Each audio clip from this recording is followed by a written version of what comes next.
DR bright future study centre में आपका बहुत बहुत स्वागत है दोस्तों। आज हम देखने वाले हैं मुख्यमंत्री लाडली बहना योजना के बारे में कि जो लाडली बहना योजना है उससे का उद्देश्य क्या है, आखिर ये है क्या। वैसे भी आप इसके बारे में तो बहुत सुन चुके होंगे, मैं भी बहुत सुन चुका था, लेकिन इस योजना की प्रॉपर जानकारी आज हम इस वीडियो में देने वाले हैं आपको।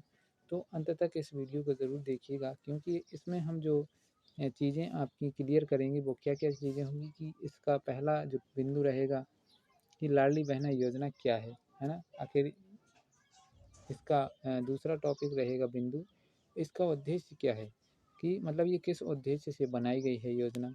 और तीसरा बिंदु अपना रहेगा कि पात्रता, इसमें किन किन महिलाओं को पात्रता प्रदान की जाएगी और किन कौन कौन सी महिलाएं हैं जिनको पात्रता नहीं होगी, जिनके अकाउंट में पैसे नहीं आएंगे।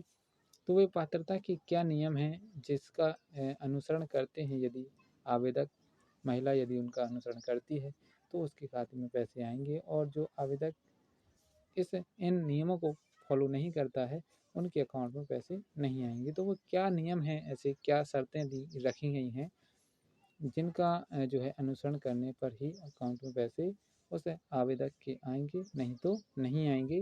तो वो क्या नियम हैं वो हम इस वीडियो में जानने वाले हैं, और साथ ही साथ हम इस वीडियो में आवेदन भरने की पूरी प्रक्रिया के बारे में भी जानने वाले हैं कि कौन से पोर्टल पर और कैसे आवेदन भरने वाले हैं। और इसके साथ ही अंत में हम दिखाने वाले हैं, मतलब बताने ही वाले हैं कि जो आवेदन पत्र है उसमें ऑफलाइन या ऑनलाइन किस तरीके से भरेंगे और क्या क्या चीज़ें भरनी है उस आवेदन पत्र में, वो आवेदन पत्र भी हम आपको इसी वीडियो में दिखाएंगे। तो चलिए हम स्टार्ट करते हैं देर ना करते हुए कि यहाँ पर आप सबसे पहले तो देख सकते हैं कि पहला जो अपना मुख्य बिंदु है वो ये है कि महिला एवं बाल विकास विभाग मध्य प्रदेश, इसी पोर्टल पर हमारे जो आवेदन हैं वो भरे जाने हैं ऑनलाइन तरीके से। ऑनलाइन और ऑफलाइन दोनों तरीके से आवेदन भरे जाएंगे, लेकिन जो ऑनलाइन भरे जाएंगे वो महिला एवं बाल विकास विभाग के मध्य प्रदेश के पोर्टल पर भरे जाएंगे। ये हो गया। अब हम इस योजना के स्वरूप के बारे में जानेंगे कि इस योजना का उद्देश्य क्या है। तो देखिए यहाँ पर इस योजना का जो मुख्य उद्देश्य है, पहला उद्देश्य ये रहा अपना, है ना। ये तीनों उद्देश्य लिखे हुए हैं, ये पहला है, ये दूसरा है और ये तीसरा है। महिलाओं के स्वावलंबन और एवं उनके आश्रित बच्चों को स्वास्थ्य एवं पोषण स्तर में सुधार को बनाए रखना, ये इसका मुख्य उद्देश्य है कि जो परिवार की महिला है और उसके जो बच्चे हैं वो महिला एकदम मतलब जैसे गरीब वर्ग की महिला है एकदम, तो उसका जो है पोषण और उसके बच्चों का पोषण अच्छे तरीके से हो जाए, है ना। इसके लिए वो 1000 हर महीने उसके अकाउंट में आए। ये इसी इसी को सोचते हुए, क्योंकि जो गरीब वर्ग की महिलाएं होती हैं, पता चला कि एक ही साड़ी में वो 2-2 3-3 महीने निकाल देती हैं, है ना। और उनके हस्बैंड ऐसे होते हैं जो मतलब शराब वराब ऐसे कुछ सेवन करते हैं जिससे वो पैसे कमा के नहीं लाते हैं। तो परिवार के पोषण के लिए और थोड़ा खुद पर ध्यान देने के लिए उन्होंने जो है 1000 रुपये प्रति माह देने की ये इस योजना में घोषणा की है ना। दूसरा भी लगभग ऐसा ही है, महिलाओं की आर्थिक रूप में अधिक स्वावलंबन बनना। जो महिलाओं के पास पैसे नहीं होते हैं उसके इसी कारण से कई समस्याएं उनको आती हैं, तो वो समस्याएं उनको ना हो आर्थिक रूप से, तो इसके लिए भी इसका उद्देश्य है कि आर्थिक जो स्वरूप है उनका सुधर जाए। परिवार स्तर पर नियंत्रण निर्णय लिए जाने में महिलाओं की प्रभावी भूमिका का प्रोत्साहन करना, है ना। वो स्वयं से भी कोई निर्णय ले सकें, उनके पास यदि कोई थोड़ा पैसे होंगे तो वो कोई अच्छा सा निर्णय ले सकते हैं, कोई अच्छा सा जो है छोटा सा उद्योग भी खोल सकते हैं, है ना। तो इसी उद्देश्य को उन्होंने ध्यान में रखते हुए इस योजना को बनाया है। अब चलते हैं हम पात्रता की तरफ कि पात्र कौन कौन सी महिलाएं हैं। ये जो पात्रता की शर्तें हैं वो क्या हैं, और ये जो पात्र महिलाएं हैं उनमें मतलब उनके आवेदन के लिए क्या नियम ऐसे होने चाहिए, है ना, जिससे वो आवेदन के लिए आवेदन के नियमों को अनुसरण करें। तो पहला जो नियम होगा अपना, तो सबसे पहला ये होगा, देखिए यहाँ पर लिखा हुआ है, मध्य प्रदेश की स्थानीय निवासी हो, जो महिला होगी वो, देखिए ग्राम समग्र, जो समग्र है, समग्र का मतलब है वो मध्य प्रदेश की निवासी होना चाहिए। सबसे पहली चीज़ है कि वह मध्य प्रदेश की निवासी होना चाहिए। दूसरी चीज़ यहाँ पर देख सकते हैं, विवाहित, विधवा और तलाकशुदा और परित्यक्ता सम्मिलित है। इसमें विवाहित भी, यदि वो महिला विवाहित है ना, या फिर विधवा है, या तलाकशुदा है, या परित्यक्ता है, या सम्मिलित है। मतलब विवाहित का मतलब तो जिसका विवाह हो चुका है, विधवा जिसके हस्बैंड नहीं है, तलाकशुदा जिसने अपने हस्बैंड को तलाक दिया है, और दूसरा है प्रतियुक्ता का मतलब है जो ऐसी कोई महिला है जिसने शादी नहीं की है ना, लेकिन वो कितने 23 साल से ऊपर है, 23 साल से और 60 साल के बीच है, तो उनको ये पैसे इस योजना का लाभ मिलेगा। ये यहाँ पर देख सकते हैं, कैलेंडर वर्ष 1 जनवरी की स्थिति में 23 वर्ष पूर्ण कर चुकी हो तथा 60 वर्ष की आयु से कम हो, ऐसी महिला को इस योजना का लाभ दिया जाएगा। तो ये अपनी लाभ की शर्तें आपको समझ में आ गई होंगी। क्या शर्त है? मध्य प्रदेश की मूल निवासी होना चाहिए, विवाहित हो, विधवा हो, तलाकशुदा हो, परित्यक्त या ये सम्मिलित होना चाहिए, और 1 जनवरी की स्थिति के अनुसार 23 वर्ष पूर्ण कर चुकी हो या फिर 60 साल से नीचे हो, तब उस महिला को पात्र माना जाएगा। उस महिला के अकाउंट में पैसे आज आना शुरू होंगे जून से। और भी कई चीज़ें हैं जो देखी जाएंगी। अभी देखिए यहाँ पर अपात्र महिला, किस महिला को अपात्र माना जाएगा, किस महिला को इस योजना में से बाहर किया जाएगा, वो है मैन अपात्रता का आश्रय यही है कि ऐसी महिलाएं जिनको इस योजना से बाहर किया जाएगा जांच के द्वारा, तो वो कौन कौन सी महिलाएं होंगी। देखिए इसमें पहला जो नियम होगा, परिवार की सम्मिलित रूप से, परिवार केवल उस महिला का नहीं देखा जाएगा, पूरे परिवार का देखा जाएगा। परिवार का मतलब यहाँ पर है पति पत्नी और उसके जो बच्चे हैं उनको माना जाता है परिवार, है ना। तो इसमें जो पहला नियम है, स्वघोषित वार्षिक आय 2.5 लाख से अधिक हो। यदि किसी भी परिवार की आय 2.5 लाख से ज़्यादा है तो वार्षिक आय भी बोल रहे हैं, है ना, 1 साल की आय 2.5 लाख से यदि ज़्यादा है तो उस महिला को इस योजना का लाभ नहीं मिलेगा। कोई भी सदस्य आयकर दाता हो, कोई यदि टैक्स पे करता है तो उसको भी ये इस योजना का लाभ नहीं मिलेगा। भारत सरकार तथा यहाँ पर देख सकते हैं, भारत सरकार अथवा राज्य सरकार के शासकीय विभाग, उपक्रम, मंडल, स्थानीय निकाय में नियमित स्थायी कर्मी, संविदा कर्मी के रूप में नियोजित हो अथवा सेवानिवृत्त, है ना, सेवानिवृत्त उपरांत पेंशन या फैमिली पेंशन प्राप्त कर रहा हो, तब भी उसको ये चीज़ नहीं मिलेगी। आया समझ में कि वो पूरे मतलब इंडिया में यदि वो सरकारी पद पर है तब भी उसको इस योजना का लाभ नहीं मिलेगा। यदि उसको पेंशन मिल रही है तो भी इस योजना का लाभ नहीं मिलेगा। यदि वो संविदा कर्मी है तो भी इस योजना का लाभ नहीं मिलेगा। और यदि वो सेवानिवृत्त है, किसी कोई सरकारी पद पर था लेकिन अब सरकारी पद पर नहीं है, तब भी इस योजना का लाभ नहीं मिलेगा, है ना। और अब चलते हैं आगे की तरफ। अगला है, देखिए, जो स्वयं भारत सरकार, राज्य सरकार की किसी भी योजना अंतर्गत प्रति माह 1,000 या उससे अधिक की राशि प्राप्त कर रही हो। यदि कोई महिला ऐसी है जो हर महीने 1,000 या उससे ज़्यादा पैसे सरकार द्वारा उसको दिए जा रहे हैं तो ऐसी महिला को पात्र नहीं माना जाएगा। कोई सदस्य वर्तमान अथवा भूतपूर्व संसाधन सांसद विधायक हो, है ना, कोई यदि महिला जो है वर्तमान में हो या पहले रह चुकी हो, कोई विधायक थी, तभी इस योजना का उसको लाभ नहीं दिया जाएगा। कोई सदस्य भारत सरकार अथवा राज्य सरकार के द्वारा चयनित मनोनीत बोर्ड, निगम, मंडल, उपक्रम के अध्यक्ष, संचालक, है ना, यह सदस्य हो, तो यदि वो भारत के किसी भी उस परिवार का कोई भी सदस्य, केवल वो महिला नहीं, कोई भी सदस्य यदि सरकारी पद पर है ना, या कोई राजनीति में है, नेता के पद पर है किसी, है ना, मनोनीत बोर्ड, निगम, है ना, मंडल, उपक्रम के अध्यक्ष हों, तो ये यदि इस प्रकार हैं कोई भी यदि उसके परिवार में, तो उसको इस योजना का लाभ नहीं मिलेगा।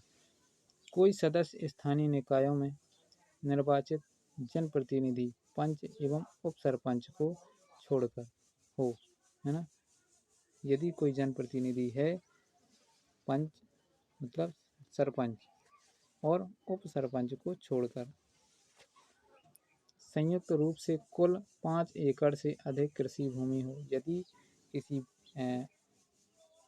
उस परिवार के यदि किसी भी सदस्य मतलब पूरी सम्मिलित रूप से जो मुखिया होता है, इस परिवार के मुखिया के नाम यदि 5 एकड़ कृषि है, 5 एकड़ की भूमि या उससे अधिक है, तब भी उसको इस योजना का लाभ नहीं मिलेगा।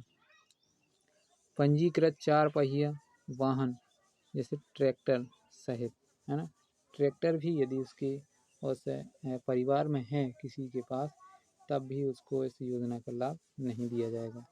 ये चीज़ इसमें मेन है। तो ये चीज़ें हमने देखी जिसमें पात्रता नहीं है। हम पात्र भी जान चुके हैं कि कौन से नियम हैं जो पात्र होंगे, कौन से नियम हैं जो पात्रता को इस योजना में पात्रता से बाहर करते हैं। तो ये अपने इतने सारे नियम हैं। पहला नियम तो यही है कि 2.5 लाख से पैसे यदि किसी परिवार की आय 2.5 लाख से ज़्यादा है तो उसको पात्र नहीं माना जाएगा। यदि वो कोई आयकर विभाग को टैक्स पे करता है तब भी नहीं माना जाएगा। यदि किसी सरकारी पद पर है या कोई नेता है तब भी उसको इस योजना का लाभ नहीं मिलेगा। और यदि वो ऐसा भी कोई सदस्य उस परिवार में जिसको सरकार द्वारा 1,000 से अधिक रुपए प्रति माह दिए जाते हैं, तब भी उसको इस योजना का लाभ नहीं मिलेगा। यदि वो किसी नेता के पद पर है, सरकारी राजनीतिक नेता है यदि वो, है ना, तो नेता के पद पर कोई भी राजनीतिक नेता हो सकता है, मंत्रिमंडल में भी यदि है तो उसको इस योजना का लाभ नहीं मिलेगा। और स्थानीय निकाय में निर्वाचित जनप्रतिनिधि के रूप में यदि वो है ना, तो भी उसको लाभ नहीं मिलेगा इस योजना का। और यदि 5 एकड़ से ज़्यादा भूमि है उसकी, तो ही उसको इस योजना का लाभ नहीं मिलेगा। और यदि 4 पहिया वाहन है तब भी उसको इसका योजना का लाभ नहीं मिलेगा।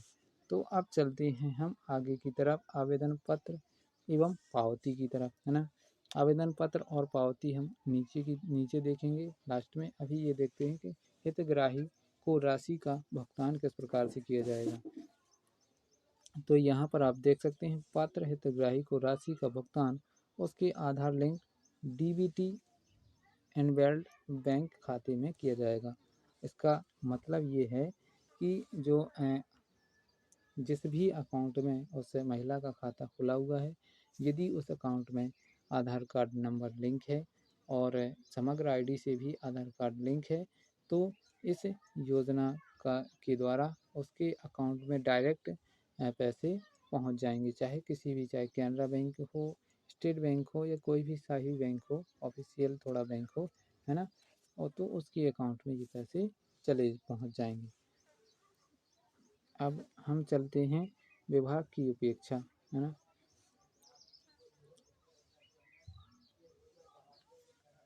इसमें किस प्रकार से जो है हमें प्रशिक्षण दिया जाएगा, ये विभागों के लिए है, ये आपके लिए नहीं है कि मतलब जो योजना है वो कैसे क्या कौन भरवाएगा, है ना। तो यहाँ पर ये आपके लिए ज़रूरी है, ये चीज़ देख लीजिए। पात्र महिला की फॉर्म या आवेदन पत्र भरवाना, तो कौन भरवाएगा, आपके जो महिला के आवेदन पत्र हैं वो कौन भरवाएगा, इसकी जानकारी यहाँ पर देखिए। पात्र महिला महिलाओं के फॉर्म या आवेदन पत्र भरवाना था। आवेदन पत्र की छपाई डीपीओ को आवंटन। जो आपके डीपीओ का मतलब ये है कि जैसे सरपंच हो गया आपका, वार्ड मेंबर हो गया और उप सरपंच हो गया, है ना, जिसको सचिव बोलते हैं, और जो आंगनबाड़ी केंद्र में जो भी कार्यरत हैं उनके पास ये आपको प्रपत्र प्रोवाइड, उनको सरकार द्वारा ये प्रपत्र प्रोवाइड किया जाएगा। तो उनकी छपाई से संबंधित और उनके पास से आपको वो प्रपत्र लेना है, भरना है, और भरने के पश्चात उसको कहाँ जमा करना है इसकी जानकारी आगे हम इस वीडियो में बताने वाले हैं। देखिए आगे, ये तो हो गया वो आवंटन। आवंटन का मतलब है ये बांटेंगे कौन, जो महिला या आंगनबाड़ी केंद्र में जो भी कार्यरत हैं वो वहाँ पर आपको ये प्रपत्र मिल जाएगा। सरपंच के पास ये प्रपत्र मिल जाएगा, और सरपंच के पास ये प्रपत्र प्रोवाइड किया जाएगा, तो वहाँ से भी आप ले सकते हैं। वो जब आप प्रपत्र लेंगे, लेने के पश्चात उसको भरना है स्वयं से। भरने के बाद उसमें क्या क्या भरना है इसकी जानकारी हम आगे देने वाले हैं, है ना। तो ये देखिए, आवेदन पत्र ग्राम पंचायत वार्ड कार्यालय में उपलब्ध कराना। तो ये किसका काम रहेगा, ये काम रहेगा सेक्रेटरी का, है ना, कि आवेदन पत्र ग्राम पंचायत व वार्ड कार्यालय में उपलब्ध कराना, ये काम रहेगा। आवेदन करने हेतु स्थल एवं सहयोगी। तो पहला देखिए, इसमें कैंप आयोजित किए जाना है। कैंप कहाँ पर आयोजित किए जाएंगे, किस रूप में होंगे, इसका पूरा स्वरूप आपको इसे यहाँ पर देखने को मिल रहा है। कैंप का आयोजन का स्वरूप पहला देखिए, प्रत्येक ग्राम एवं या शहर या वार्ड में ये कैंप लगाए जाएंगे। हर गांव में एक कैंप लगेगा, और ये कैंप तब तक चलेंगे जब तक कि उस गांव या शहर की सभी जितने भी पात्र महिलाएं हैं उनको उनके आवेदन ऑनलाइन या और ऑफलाइन दोनों तरीके से नहीं हो जाते, जब तक तब तक वो आपके कैंप चलाए जाएंगे, है ना। यहाँ पर देखिए, हर गांव में एक कैंप लगेगा। यदि गांव बड़ा है ना, या शहर बड़ा है, तो वहाँ पर एक से अधिक भी कैंप लग सकते हैं। 30 अप्रैल तक पोर्टल या ऐप में प्रविष्टि सुनिश्चित है। 30 अप्रैल तक सभी के जो है आवेदन ऑनलाइन हो जाने चाहिए। कैंप अवधि पर्याप्त हो, बिना भीड़ भाड़ के। सभी जो कैंप की अवधि है वो ऐसी रखी जाएगी कि वहाँ पर ज़्यादा भीड़ भाड़ ना हो, ऐसे टाइम उसका पर्याप्त रखा जाएगा। आवश्यकता अनुसार 2 से 3 चरणों में कैंप लगाए जाएंगे। 2 से 3 चरणों में कैंप का आयोजन किया जाएगा। इसके अलावा आपको और भी जो इम्पोर्टेंट चीज़ें जानना है वो यहाँ पर है। ये तो फॉर्म की पोर्टल या ऐप में प्रविष्टि। तो कैंप प्रभारी समग्र के लॉगिन, ये आपके लिए नहीं है, इसमें बताते हैं जो आपके लिए ज़रूरी है। हाँ, ये चीज़ ज़रूरी है आपके लिए। देखिए, कैंप में महिला को स्वयं उपस्थित होकर अपना फॉर्म कैंप प्रभारी के माध्यम से प्रविष्ट करानी होगी। जो कैंप का प्रभारी है वो आपको आवेदन पत्र उसी को देना है। जो कैंप प्रभारी है वो उसके वहाँ आपको जमा करना है। जो कैंप लगा है उसमें एक प्रभारी आएगा, उस प्रभारी के पास आपको वो आवेदन पत्र जमा करना है। कैंप प्रभारी द्वारा महिला की लाइव फ़ोटो आवेदन प्रविष्टि के दौरान कैप्चर की जाएगी। जब आवेदन आप जमा करने जाएंगे तो आपकी बिल्कुल लाइव फ़ोटो वो उनके द्वारा ली जाएगी। तो इस चीज़ का आप ध्यान रखिए कि जब भी आवेदन करने जाएँ तो महिला ही जाए, तो ही आपका उस महिला का आवेदन हो जाएगा। यदि उसके हस्बैंड यदि सोचें कि हम उसका आवेदन करवा के आ जाएँ तो ऐसा नहीं है संभव। आवेदन के दौरान समग्र में ई-केवाईसी न होने की स्थिति में समग्र ई-केवाईसी न होने पर यथावत बायोमेट्रिक डिवाइस से ही ई-केवाईसी कराई जाए। विशेष परिस्थितियों में ओटीपी के माध्यम से ई-केवाईसी किया जाए, है ना। यदि किसी की जो है आईडी से ई-केवाईसी का मतलब, यदि किसी की आईडी में मोबाइल नंबर लिंक नहीं है, आधार कार्ड लिंक नहीं है, तो ऐसी स्थिति में उसका जो बायोमेट्रिक अर्थात अंगूठा लगाकर उसकी KYC कंप्लीट की जाएगी। फिर इसके बाद समग्र में KYC स्टेटस अपडेट होने के 24 घंटे या उससे अधिक समय संभावित होता है। तो मतलब उसके बाद 24 घंटे के बाद वो तो पुनः इस योजना के लिए आवेदन कर सकता है। पहले KYC होगी, फिर इसके बाद वो 24 घंटे रुकेगा। 24 घंटे रुकने के पश्चात उसका जो आवेदन नहीं हुआ था वो आवेदन हो जाएगा। फॉर्म की पोर्टल या ऐप में प्रविष्टि। आवेदन की ऑनलाइन प्रविष्टि उपरांत पावती प्रदाय है ना। जो आपका आवेदन ऑनलाइन हो चुका है उसकी पावती आपको कैंप प्रभारी द्वारा दी जाएगी, तो उसको आपको ये रख लेना है। ऑनलाइन पावती पोर्टल के माध्यम से भी हितग्राही को व्हाट्सएप या SMS में भेजी जाएगी, है ना।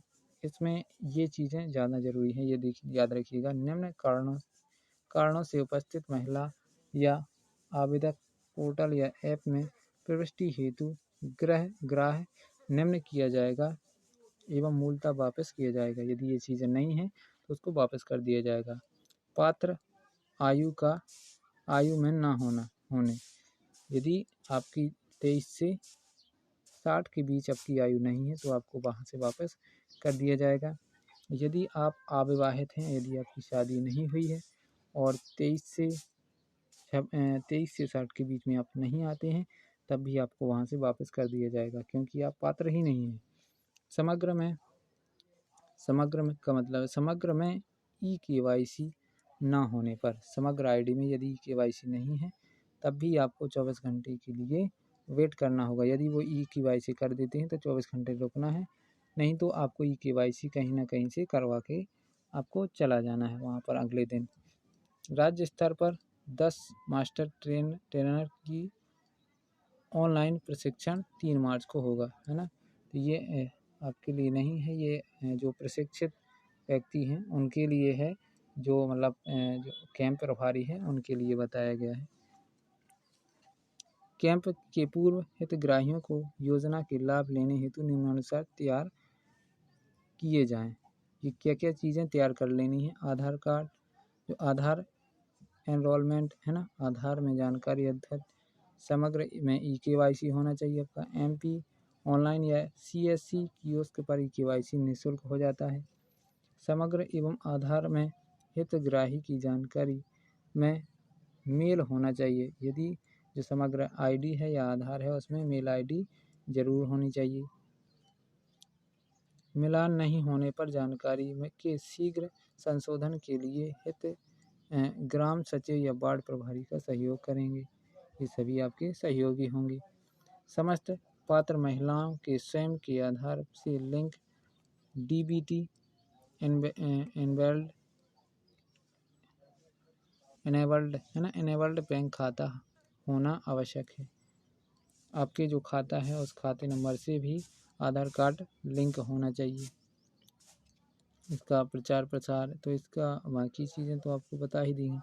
अब चलते हैं हम इसकी जांच की तरफ। की जांच जो होगी वो किस प्रकार से होगी। आपत्ति निगरानी समिति, एक समिति बनाई जाएगी, इस पर आपकी निगरानी रखी जाएगी। ये समिति इस प्रकार से बनाई जाएगी और वो समिति इस गांव स्तर पर, ग्राम स्तर पर आपकी चेकिंग करेगी कि क्या आपने सही जो है उस योजना के लाभकारी हैं या नहीं हैं।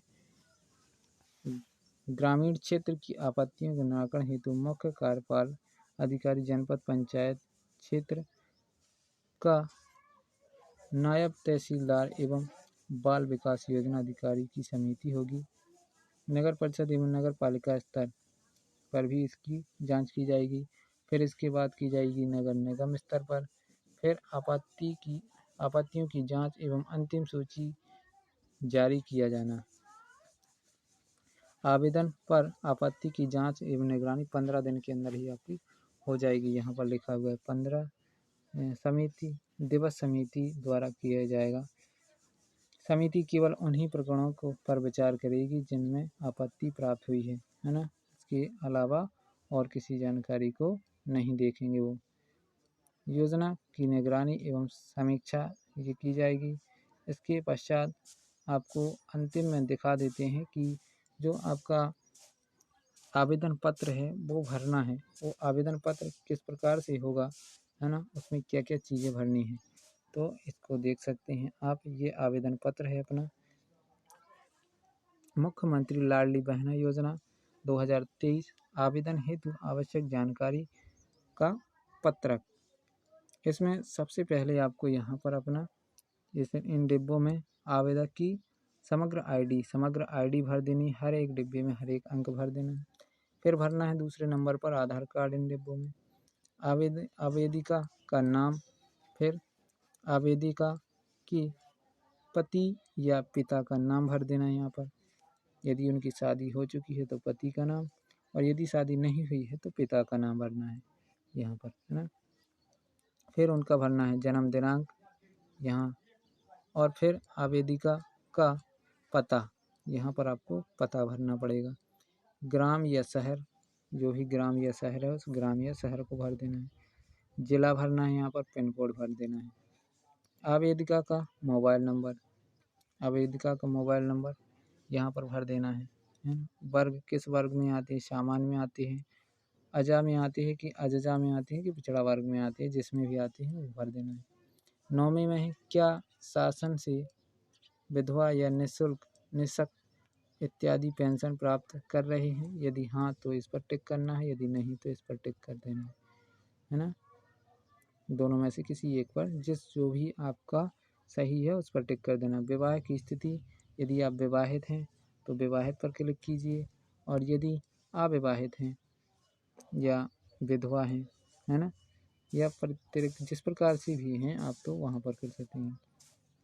फिर इसके बाद ये नियम लिखे हुए हैं, इन नियमों को आपको जिसमें भी आप फॉलो, जिसको भी आप योग्य हैं। देखिए, मेरे परिवार की सम्मिलित रूप से वार्षिक आय 2.5 लाख रुपए से कम है, यदि कम है तो इस पर आपको ऐसे टिक लगा देना है। मैं स्वयं या मेरे परिवार का कोई भी सदस्य करदाता नहीं है, आयकर दाता कोई भी नहीं है, तो इस पर टिक लगा देना है। इसको थोड़ा बड़ा कर देता हूँ। अब देखिए, मेरे परिवार की सम्मिलित रूप से वार्षिक आय 2.5 लाख रुपए से कम है ना। मैं स्वयं या मेरे परिवार का कोई भी सदस्य आयकरदाता नहीं है, ये चीज़ हो गई, ये दोनों हो गए, है ना। फिर मैं स्वयं या मेरे परिवार का कोई भी सदस्य केंद्र या राज्य सरकार के शासकीय विभाग, मंडल या उपक्रम स्थानीय निकाय में नियमित या संविदा कर्मी के रूप में नियोजित नहीं है, अथवा सेवानिवृत्ति के पश्चात पेंशन का प्राप्त नहीं कर रहा है, तो इस पर यह टिक कर देना है। मेरे स्वयं या मेरे परिवार के किसी भी सदस्य के नाम पर 4 पहिया वाहन या ट्रैक्टर नहीं है। मेरे परिवार के पास सम्मिलित रूप से 5 एकड़ से अधिक भूमि नहीं है। मुझे भारत सरकार या राज्य सरकार की किसी योजना में प्रति माह 1000 रुपये या से अधिक की राशि प्राप्त नहीं हो रही है, तो इस पर भी आपको क्लिक कर देना है।